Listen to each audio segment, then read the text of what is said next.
एक अचंबा देखा रे भाई, ठाड़ा सिंह चरावे गाई। एक अचंबा देखा रे भाई, ठाड़ा सिंह चरावे गाई। पहले पूत पीछे माई, छेला के गुरु लागे पाई। पहले पूत पीछे माई, छेला के गुरु लागे पाई। एक अचंबा देखा रे भाई, ठाड़ा सिंह चरावे गाई। कबीर साहब की उलटवासी। कबीर साहब कह रहे हैं, एक अचंभा देखा रे भाई, ठाड़ा सिंह चरावे गाई। ये कौन सी बात हुई? शेर और गाय को चरा रहा है।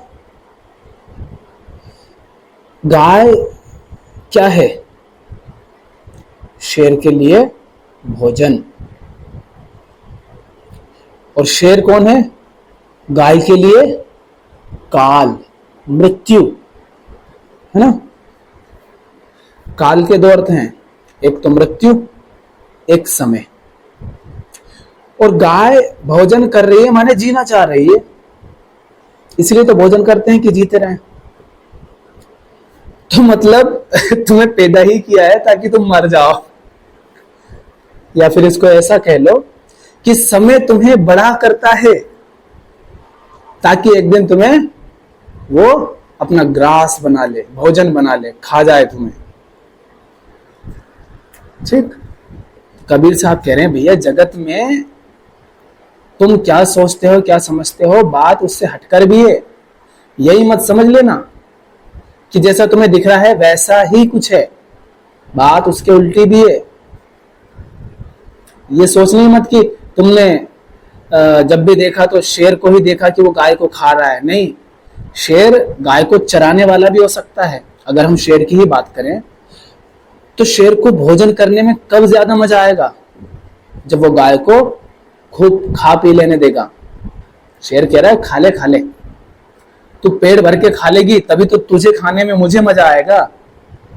अब तू रही सुखी डेढ़ पसली, क्या खाऊं मैं तेरे हड्डों को? अरे थोड़ा मांस रहेगा। अब थोड़ा और व्यवहारिक तल पर अगर बताऊं तो सरल सा उदाहरण, बाप माँ बेटे बेटी को खूब पढ़ा रहे हैं, खासकर बेटे को, और बेटी को शादी करके भगा दिया।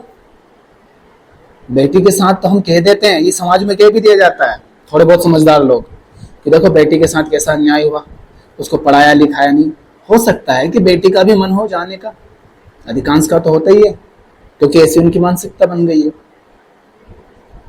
तो बेटी को विवाह करके भगा दिया। बेटे को यह भ्रम है कि माता पिता को मुझसे प्रेम है, इसलिए वो मुझे खूब पढ़ा लिखा रहे हैं, शहर भेज रहे हैं दूर पढ़ाई करने। उसको पता ही नहीं है कि ये तो तुझे खिला पिलाया जा रहा है ताकि बाद में तुझे खाया जा सके। तो लड़के को क्यों खिलाया पिलाया जा रहा है, क्यों पढ़ाया जा रहा है? कोई प्रेम की बात नहीं है। अगर इंसान अज्ञानी है तो चाहे वो कितनी ही प्रेम की बातें करे, चाहे वो माता पिता हो, पति पत्नी हो, भाई बहन हो, दोस्त यार हो, कोई भी हो, अगर आत्मज्ञान नहीं है, आप स्वयं को नहीं समझते, अपने मन को, अपने वृत्तियों को, इन सबको नहीं समझते, तो प्रेम तो आप कर नहीं सकते। तो जो आप प्रेम के नाम पर कर रहे हो, वहां पर कहीं ना कहीं आपकी छुपी हुई कामना है ना। कामना माने वो जिसे तुम भोगना चाह रहे हो, कुछ पाना चाह रहे हो, तो जिससे तुम प्रेम भी दर्शा रहे हो ना अज्ञान में, वो प्रेम नहीं है, तुम उसे भोगोगे। तो ऐसी ही बात हुई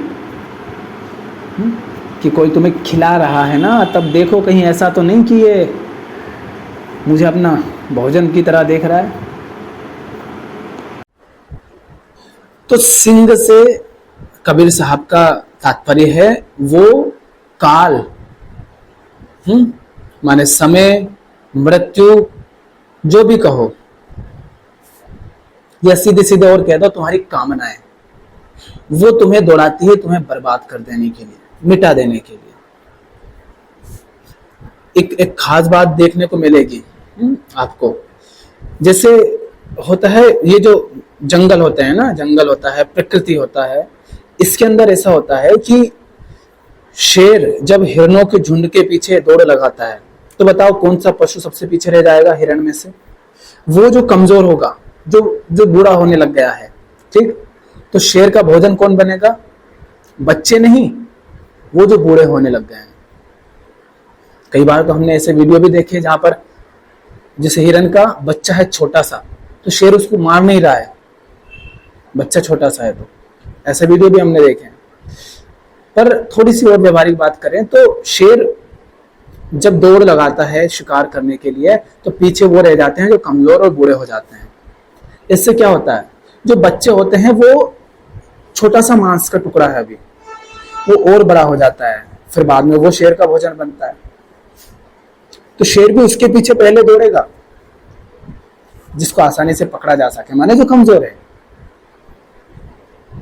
तो इस तरह भी अगर शेर की ही बात करो तो शेर भी यही करता है कि वो गाय को चरने देगा ताकि हष्ट पुष्ट गाय को फिर खाए। पहले पूत पीछे माई, ये बड़ी अजीब बात है।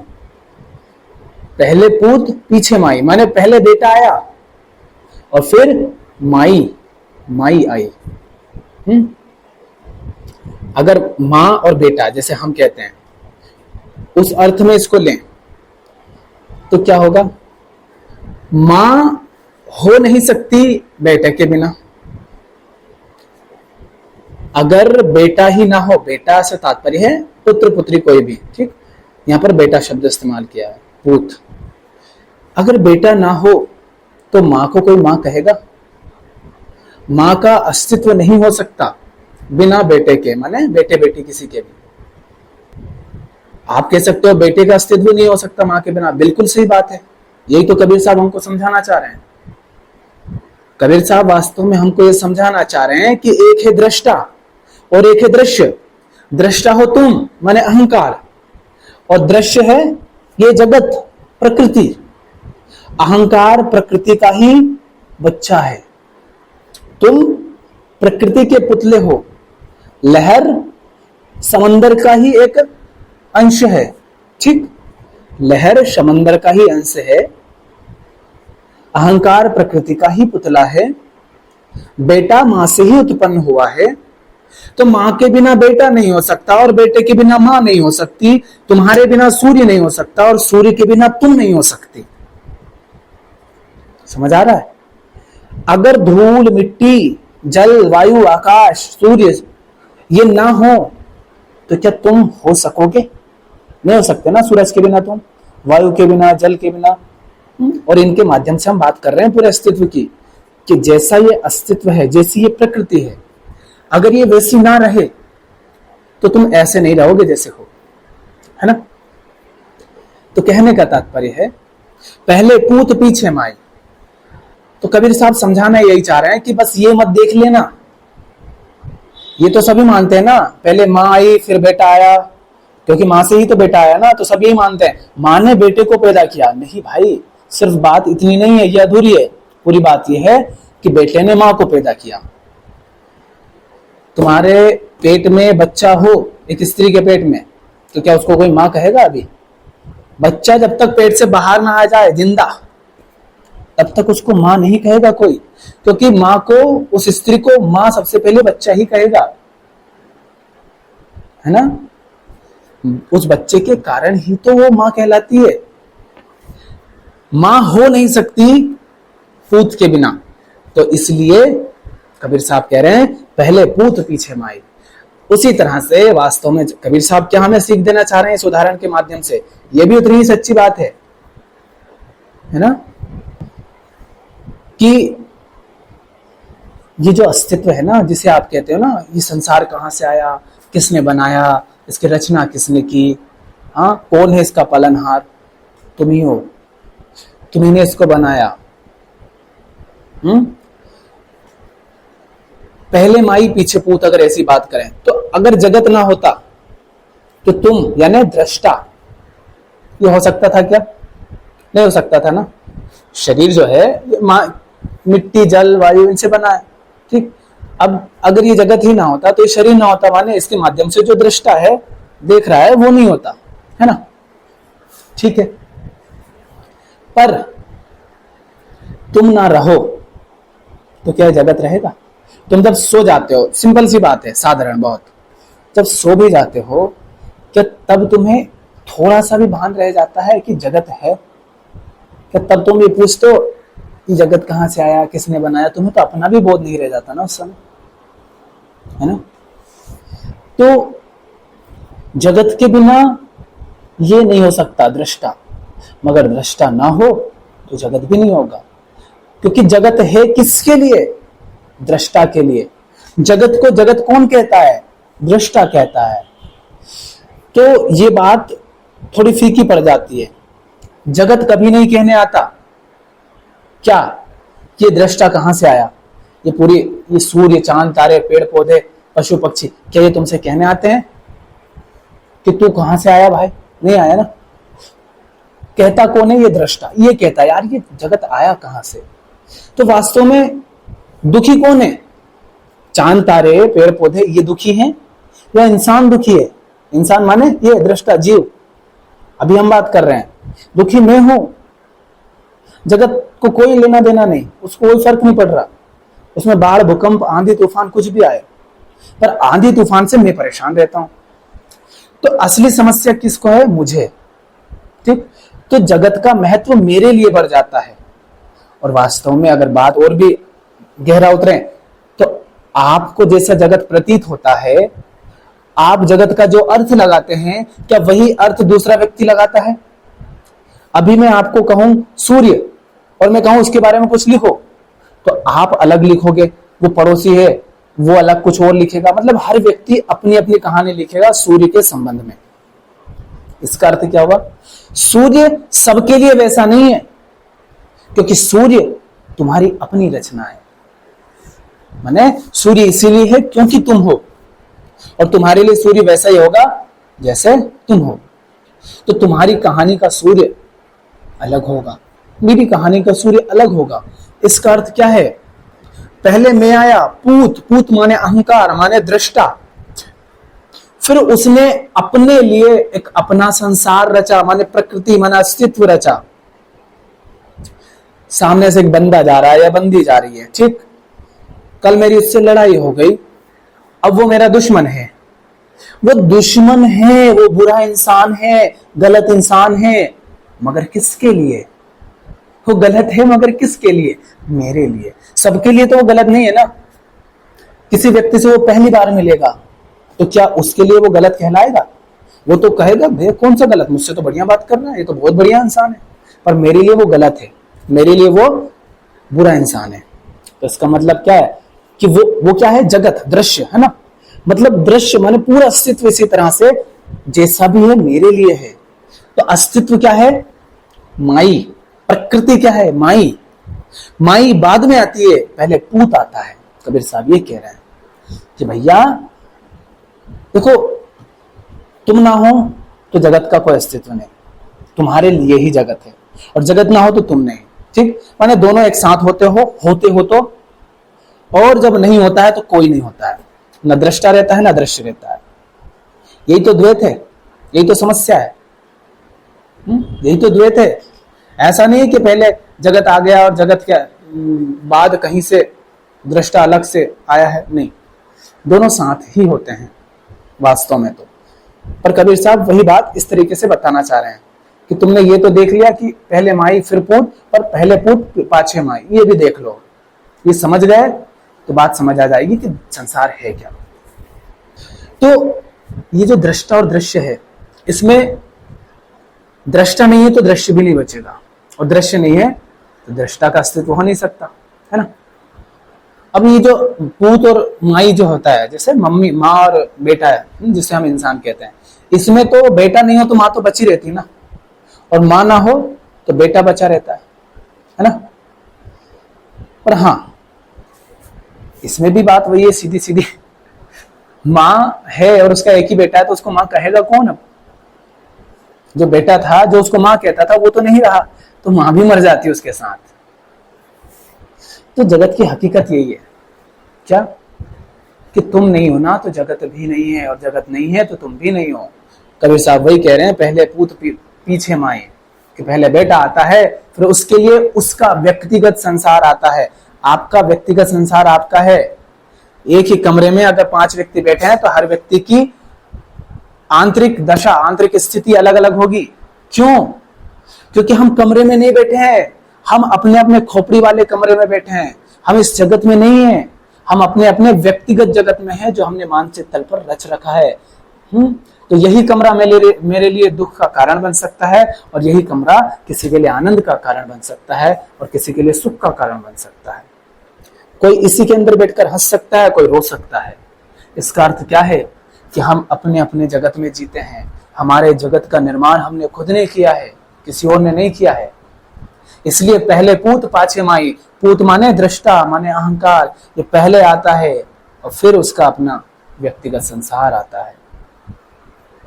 चेला के गुरु लागे पाई, ये गजब बात हो गई। चेला के गुरु लागे पाई। हम तो सुनते थे कि गुरु के पैर चेला लगता है। यहाँ बात कबीर साहब कह रहे नहीं नहीं नहीं भैया, बात इतनी नहीं है, थोड़ा और गहराई में उतरो। चेला के पैर गुरु पड़ रहा है, कैसे बताऊं? बताओ। बुद्ध के पास लोग आते थे सुनने उनको, या बुद्ध को गांव गांव जाना पड़ता था? तो बताओ कौन किसके पीछे फिर रहा है, कौन किसके पैर पड़ रहा है? चेला के पैर गुरु पड़ता है। ये मत सोच रहा कि गुरु के पास तुम गए हो, ना भाई ना। गुरु पहले तुम तक पहुंचे हैं, गुरु का संदेश तुम तक पहुंचा है, गुरु के शब्द तुम तक पहुंचे हैं, उसके बाद तुम गुरु के पास आए हो। तो वास्तव में गुरु तुम्हारे पैर पड़ने गया, भगवान सुन लो, प्रभु सुन लो, क्योंकि तुम दुखी होते हो, हमको दिखते हो, तो हमको भी दुख होता है कि तुम कितने अज्ञान में जी रहे हो और दुख पा रहे हो। चेला के कान पकड़ पकड़ के, देखा ना स्कूल में साधारण शिक्षक और विद्यार्थी भी होते हैं, तो कैसे बच्चों को पकड़ पकड़ के पढ़ाना पड़ता है। वो सांसारिक शिक्षा है जहां इंसान का स्वार्थ भी होता है, और आध्यात्मिक शिक्षा यहां तो वो और नहीं आना चाहे। तो यहाँ सोचो कितनी कठिनाई आती होगी गुरु को, कितने वो जुगाड़ लगाता होगा, कितने वो तरीके आजमाता होगा, ताकि चेला माने शिष्य सुन ले, समझ ले, ठहर जाए थोड़ी देर के लिए। कोई गुरु हो जाने, वो वीडियो डाले, 1 मिनट भी ना देखे और चेले भाग जाए स्किप करके, तो बेचारा वो क्या करे? तो कौन किसके पैर पड़ रहा है? कबीर साहब कह रहे हैं चेला के गुरु लागे पाई। ये मत सोचना कि चेला गुरु के पैर लग रहा है। कबीर साहब को देख लो, यहाँ वहां भटकते फिर रहे हैं। नानक साहब को देख लो, वो फिर रहे हैं। मीराबाई को देख लो, वो चल रही हैं। बुल्ले शाह को देख लो, वो गा रहे हैं। बुद्ध, महावीर, इनको देख लो। तो गुरु चेले के पास जाता है, भाई सुन ले। देखो ना उपनिषद में वो जो शांति पाठ है, तो शांति पाठ में गुरु और शिष्य दोनों प्रार्थना करते हैं। प्रार्थना किससे करते हैं वो अज्ञात है ना, बस प्रार्थना करते हैं कि भैया हमारी रक्षा करना। कहीं ऐसा ना हो कि हम क्रोध में एक दूसरे का सिर फोड़ दें, क्योंकि शिष्य समझना नहीं चाहेगा और गुरु समझाना चाहेगा। तो कहीं ऐसा ना हो कि गुरु को चिढ़ाने लगे, कहीं ऐसा ना हो कि शिष्य परेशान हो जाए और फोड़ दे। अब गुरु बैठा है आसमान पर, आसमान माने बोध की ऊंचाई पर। अब इतनी ऊपर से उसे शिष्य को दुख से उबारने के लिए हाथ नीचे देना पड़ता है, थोड़ा झुकना पड़ता है। दलदल में पड़ा है शिष्य। अब कहीं ऐसा ना हो कि शिष्य गुरु की टांग पकड़े और उन्हें भी दलदल में खींच लाए। तो गुरु और शिष्य दोनों साथ बैठ करके प्रार्थना कर रहे हैं कि भैया रक्षा करना हमारी। तो कबीर साहब कह रहे हैं चेला के गुरु लागे पाए। चेला के पैर गुरु लगता है। तो 3-4 सीख यहां से ले सकते हो। पहली तो महत्वपूर्ण ये दृष्टा दृश्य की, जगत के बारे में इतना परेशान मत हो। जगत वैसा ही है जैसा तुम्हें प्रतीत हो रहा है। तुम बदलोगे, तुम्हारे लिए जगत बदल जाएगा। बचपन से लेकर के आज तक जिस तरह से देखते आए हो, व्यवहारिक तल पर देख लो कि हाँ कैसे कैसे जगत के अर्थ मेरे लिए बदलते गए। कौन सी चीज पहले मेरे लिए महत्वपूर्ण थी, अब वो मेरे लिए महत्वहीन हो गई। पहले कोई चीज थी जिसको मैं जानता तक नहीं था, आज वो मेरे सर पर चढ़ी बैठी है ना। तो मैं जैसा होता हूँ, मेरे साथ ही मेरा संसार निर्मित होता जाता है। उसी तरह से ठाड़ा सिंह चरावे गाई। ये मत सोचो कि सिर्फ गाय चर रही है और शेर उसको खा जाता, नहीं, वो चराता भी है। तो जीवन में भी अपने में देखो कि कोई तुम्हें चरा रहा है ना, तो ये मत समझना कि वो तुम्हें चरा ही रहा है, वो खाएगा तुम्हें, वो काल है तुम्हारा। तुम उसका ग्रास बनोगे, उसकी कामना पूर्ति का साधन बनोगे तुम, ये व्यवहारिक तल पर। और थोड़ा और ऊपर उठो तो जगत देखो ऐसा है, समय ऐसा है कि तुम्हें कामनाओं के माध्यम से दौड़ाएगा, खूब फुलाएगा। बड़ा राजा शहंशाह सूरमा बन गए तुम, जगत में खूब बड़े व्यापारी बन गए या ये बन गए, जगत का शोषण कर लिया, पहले तो खूब ठूस लिया अपने अंदर, फूल गए तुम, और एक दिन काल आएगा और कहेगा चल धनाधन भैंसा वाला। ऐसा है। और फिर ये बात भी कि ये मत सोचिएगा कि तुम गुरु का बड़ा सम्मान करते हो। तुम क्या सम्मान करोगे गुरु का?